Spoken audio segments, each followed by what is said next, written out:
Assalamualaikum warahmatullahi wabarakatuh. Semangat pagi, salam sukses untuk kita semua. Kali ini saya mendapatkan sebuah pertanyaan dari teman saya seperti ini. Maka dari itu saya akan mengangkat sebuah tema, cara untuk meningkatkan percaya diri.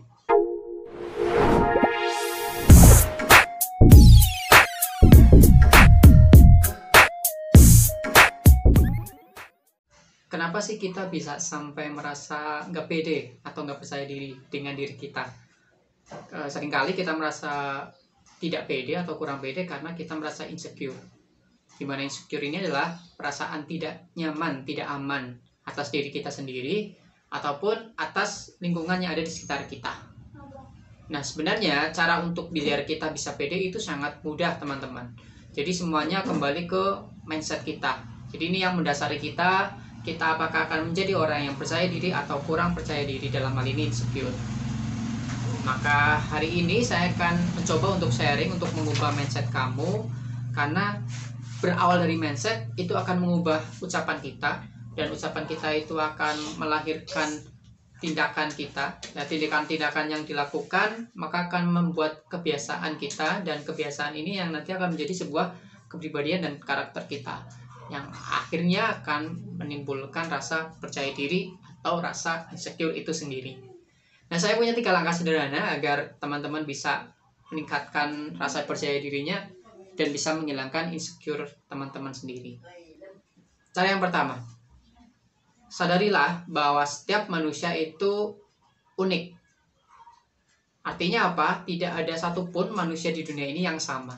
Setiap manusia pasti berbeda. Dan inilah yang mungkin menyebabkan sebuah insecure muncul di dalam diri kita. Kita membandingkan diri kita dengan orang lain. Padahal hakikatnya diri kita dengan orang lain itu tidak sama. Tidak sebanding untuk dibandingkan sejatinya. Karena setiap orang memiliki keunikannya masing-masing. Albert Einstein pernah berkata bahwa semua orang itu jenius. Namun jika kita menilai ikan dari cara dia memanjat pohon, maka selamanya dia akan merasa bodoh.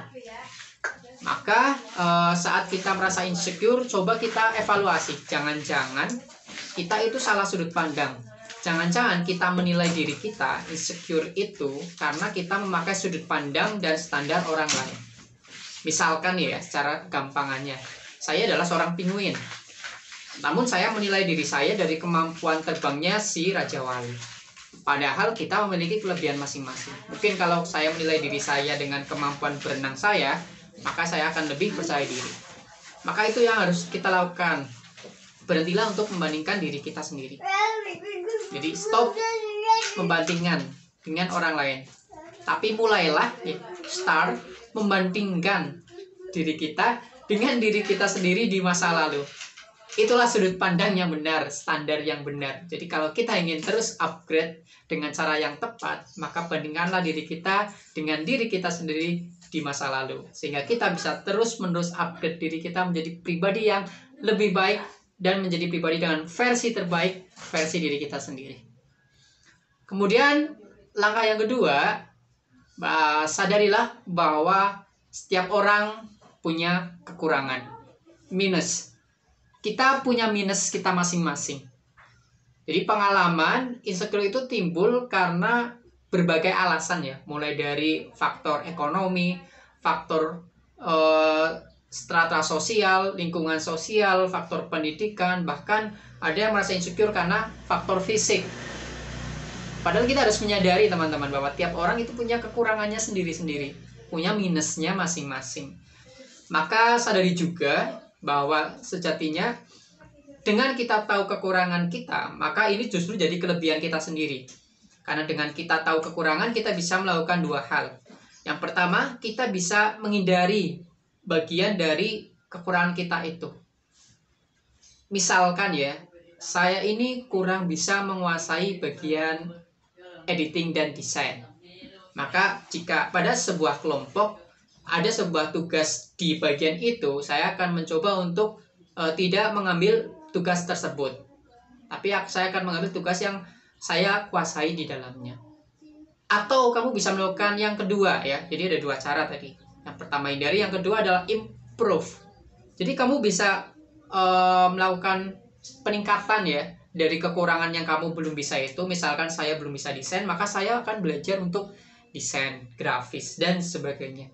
Nah, ini dua pilihan ada di kamu. Mau yang mana tergantung dari kondisi dan situasi. Maka jika ada orang yang menilai, misalkan kamu nggak bisa, kamu itu bodoh, maka it's okay teman-teman. Jangan pernah ambil pusing ya, karena dia sedang menilai dengan versi standarnya dia sendiri. Jadi maka tiap ada omongan dari luar, apapun yang kita lakukan, karena sejatinya sebenarnya setiap dalam hidup kita pasti akan selalu ada omongan dan kritikan. Maka sadarilah bahwa ini sebenarnya sebagai bentuk perhatian teman-teman dari orang-orang di luar sana untuk kita. Mereka perhatian kepada kita. Bahkan mungkin mereka itu ingin melihat kita maju lebih baik dari sebelumnya. Jadi terima saja teman-teman. Ya, it's okay to not be okay. Gak masalah kalau teman-teman hari ini punya masalah. Gak masalah kalau teman-teman hari ini salah. Ya, karena yang namanya kita punya kesalahan, kita punya kekurangan, artinya kita sadar bahwa kita masih punya ruang untuk berkembang. Kalau kita sudah merasa kita bisa, kita mampu, maka kita sudah stuck di sana, kita mentok. Jadi kita terus bisa belajar. Karena yang namanya salah dalam belajar itu wajar. Namun yang tidak wajar adalah kesalahan yang tidak dijadikan pelajaran. It's okay to not be okay. Kemudian yang ketiga adalah kita harus sadar bahwa kita punya kelebihan plus. Ini yang sangat saya tekankan. Fokus pada kelebihan kamu. Ada sebuah anime yang saya ikuti teman-teman. Ini menceritakan tentang sebuah sekolah pahlawan atau akademi hero, di mana setiap siswanya itu punya bakat dan kelebihannya masing-masing.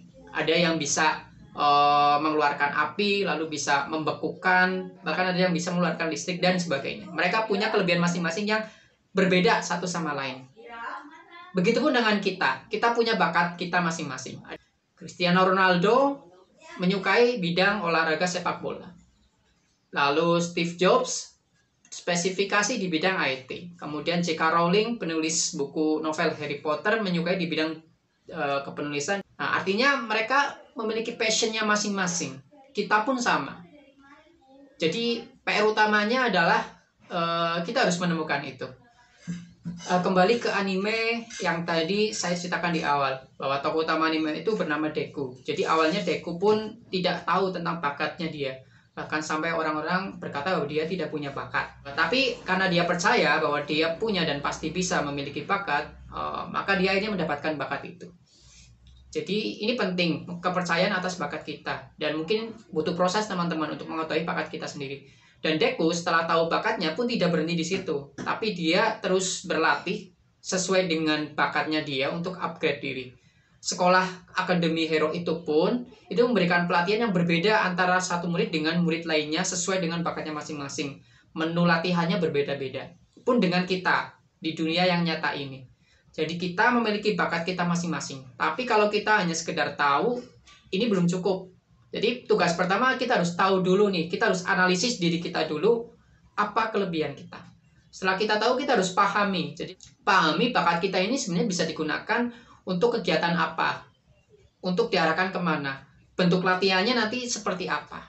Setelah paham seperti itu ya, setelah coba didalami, kemudian yang ketiga harus dipraktekkan, harus dilatih terus-menerus berulang-ulang sampai akhirnya teman-teman bisa menguasai bakat tersebut. Saya tahu bahwa potensi saya adalah suka ngomong, teman-teman. Nah, bagaimana untuk mengarahkan suka ngomong saya ini? Maka saya belajar namanya public speaking, agar nantinya bisa juga bermanfaat dengan banyak orang. Terus praktek selama bertahun-tahun, saya menjadi trainer, pembicara, dan akhirnya sampai hari ini. Nah, ini penting, makanya teman-teman harus menemukan plus ultranya masing-masing, seperti tagline film anime ini. Plus adalah kelebihan teman-teman, lalu ultra, jadikan kelebihan Anda itu untuk terus ditingkatkan melalui pembelajaran dan pelatihan, sehingga akan menjadi sebuah bakat, bahkan bisa menjadi pekerjaan sumber penghasilan hidup Anda sendiri. Overall itu teman-teman 3 tips sederhana dari saya, yang semuanya berawal dari mindset, kemudian kita harus lakukan, praktekkan, karena jika tidak dipraktekkan, ini akan sia-sia. Semua ada di tangan kamu. Apapun yang akan kamu lakukan setelah mendengar video ini, akan sangat menentukan.